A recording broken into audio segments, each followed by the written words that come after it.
इस कविता का जो विषय है, वो जो शब्द है, असल में उस पर कविताएं नहीं लिखी जा सकती। दुनिया की किसी भी कलम में इतनी ताकत नहीं है कि वो मां पे कविताएं लिख सके। मैं तो बहुत छोटा कलमकार हूं, मैं मां पे क्या कविताएं लिखूंगा। मैंने एक कविता सिर्फ ये लिखी है कि जब मां हमारे पास होती है तब शायद उसके होने का एहसास नहीं होता। जब मां नहीं होती तब जिंदगी क्या होती है, बस मैं ये कहना चाहता हूं। तब आप सुने उस कविता को। एक बहुत छोटी सी कहानी उस कविता के शुरू में कहता हूं। एक जंगल में एक संगीतकार मृदंग बजाता था। मृदंग ढोलक की तरह एक वाद्य को कहते हैं। और जब मृदंग बजाता तो एक बकरी का बच्चा वहां रोज आके खड़ा हो जाता। एक दिन सर ये कैमरे जो भी हैं बंद कर दें प्लीज, फॉर गॉड सेक। बकरी का बच्चा वहां खड़ा हो जाता आके, तो मृदंग जो बजाता था संगीतकार, उसने उस मेमने से एक दिन पूछ लिया कि यार तुझे क्या मेरा सुर, मेरी ताल, मेरी लय बहुत अच्छी लगती है जो तू रोज यहां चला आता है। वो बोला मैं नहीं जानता कि आप क्या बजाते हैं, न मुझे सुर की समझ, न ताल की समझ, न लय की समझ। मैं तो बस इतना जानता हूं कि इस ढोलक पे, इस मृदंग पे जो चमड़ा मढ़ा है वो मेरे मां के बदन से आया है। क्या बात है, बहुत अच्छे, वाह। जब उस पे थाप पड़ती है मैं आके खड़ा हो जाता हूं। बहुत अच्छे, वाह। मेरी कविता मां के न रहने पे भीतर से पड़ी हुई थाप की कविता है, तब सुनाना चाहता हूं। इस कविता में अगर आपके आंसू बाहर की दुनिया की यात्रा करना चाहे तो रोकिएगा मत। अगर आपको ठीक लगे, जैसा कहता हूं जब मां नहीं होती तब जिंदगी क्या होती है। एक मुनव्वर राणा साहब का शेर उधार लेता हूं कि किसी के हिस्से में मकान आया, किसी के हिस्से में दुकान आई, मैं सबसे छोटा था, मेरे हिस्से में मां आई। क्या बात है, वाह वाह, बहुत अच्छा। तब कहता हूं कि कल जब उठकर काम पर जा रहा था तो अचानक लगा कि कोई रोक लेगा मुझे। कल जब उठकर काम पर जा रहा था तो अचानक लगा कि कोई रोक लेगा मुझे और कहेगा खड़ा खड़ा दूध मत पी, हजम नहीं होगा। मुझे लगा कोई कहेगा खड़ा खड़ा दूध मत पी, हजम नहीं होगा। 2 घड़ी सांस ले ले, अरे इतनी ठंड और कोट भूल गया, इसे भी अपने पास ले ले। मन में सोचा मां रसोई से बोली होंगी जिसके हाथों में सना आटा होगा। अगली पंक्ति के खालीपन से जुड़े और जुड़े तो मुझे बताएं। मन में सोचा मां रसोई से बोली होंगी जिसके हाथों में सना आटा होगा, और पलट के देखा तो क्या मालूम था कि वहां सिर्फ सन्नाटा होगा। पलट के देखा तो क्या मालूम था कि वहां सिर्फ सन्नाटा होगा। अरे अब हवाएं ही तो बात करती हैं मुझसे। जब कोई नहीं होता तब अंतरिक्ष बात करता है, निर्वात बात करता है, वैक्यूम बात करता है। तब कहता हूं अरे अब हवाएं ही तो बात करती है मुझसे।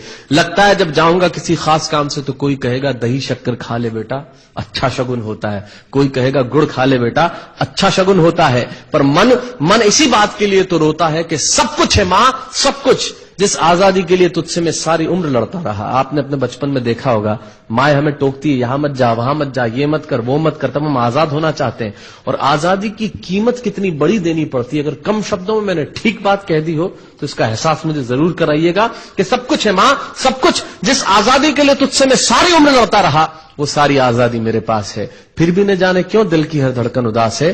कहता था ना तुझसे मैं वही करूंगा जो मेरे जी में आएगा, और आज मैं वही सब कुछ करता हूं जो मेरे जी में आता है।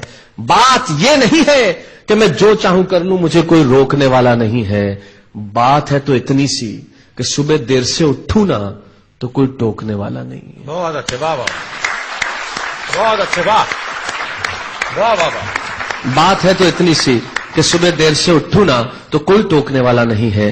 रात को देर से लौटूं तो कौन नाराज होगा भला, कौन कहेगा बार बार कि अब कहां चला। आप ही की जिंदगी के कुछ दृश्य चुराता हूं और आप ही को सौंपता हूं। रात को देर से लौटूं तो कौन नाराज होगा भला, कौन कहेगा बार बार कि अब कहां चला। दोस्तों के साथ घूमने पर उल्हाने कौन देगा, मेरे वो तमाम झूठे बहाने कौन देगा। सच कहा साहब, गम की चोटें जख्मों पे फौलाद से ज्यादा क्या होगी, और मां की दौलत दुनिया में औलाद से ज्यादा क्या होगी। तब कहना चाहता हूं कि रात को देर से लौटूं तो कौन नाराज होगा भला, कौन कहेगा बार बार कि अब कहां चला। दोस्तों के साथ घूमने पर उल्हाने कौन देगा, मेरे वो तमाम झूठे बहाने कौन देगा। कौन कहेगा कि इस उम्र में क्यों परेशान करता है। हाय राम ये लड़का क्यों नहीं सुधरता है, पैसे कहां खर्च हो जाते हैं तेरे, क्यों नहीं बताता है। सारा दिन मुझे सताता है, रात को देर से आता है, खाना गर्म करने को जागती रहूं, खिलाने को तेरे पीछे भागती रहूं, बहाती रहूं आंसू तेरे लिए, कभी कुछ सोचा है मेरे लिए। खैर मेरा तो क्या होना है और क्या हुआ है, इस बुढ़िया का तो क्या होना है और क्या हुआ है। तू खुश रह लेना यही दुआ है, और आज तमाम खुशियां ही खुशियां।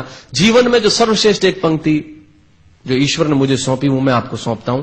कहीं कोई कविता नहीं है, एक बहुत सामान्य सी बात जो बहुत सामान्य ढंग से मैं कह रहा हूं।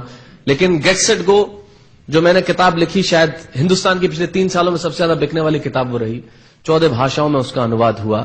बाबा में मैं रोज टीवी पे बोलता हूं, मेरे लाखों लफ्ज कुर्बान करता हूं सिर्फ उस एक पंक्ति पे जो ईश्वर ने मुझे सौंपी, और कहीं कोई कविता नहीं है, आप ही का भाव आपकी उठा को सौंपता हूं और देता हूं, और जिस विश्वास के साथ मैंने लिखा उस विश्वास के साथ आपको देता हूं कि मेरा तो क्या होना है और क्या हुआ है, इस बुढ़िया का तो क्या होना है और क्या हुआ है, तू खुश रह लेना यही दुआ है। और आज तमाम खुशियां ही खुशियां, गम ये नहीं है कि कोई ये सब खुशियां बांटने वाला होता, पर कोई तो होता जो गलतियों पे डांटने वाला होता। बहुत अच्छे, वाह वाह वाह वाह, बहुत अच्छे, वाह। गम ये नहीं है कि कोई ये सब खुशियां बांटने वाला होता, पर कोई तो होता जो गलतियों पे डांटने वाला होता। और अंतिम पंक्तियां देता हूं कि तू होती ना तो हाथ फेरती कभी सर पर या हल्के से बाम लगाती, आवाजें दे देकर सुबह उठाती, दिवाली पे टीका लगाकर रुपए देती और कहती बड़ों के पांव छूना आशीर्वाद मिलेगा, कपड़े मत फाड़ना अगला कपड़ा अगली दिवाली को सिलेगा। बहन को सताता तो तू चांटे मारती, बीमार पड़ता तो रो रो के नजरें उतारती,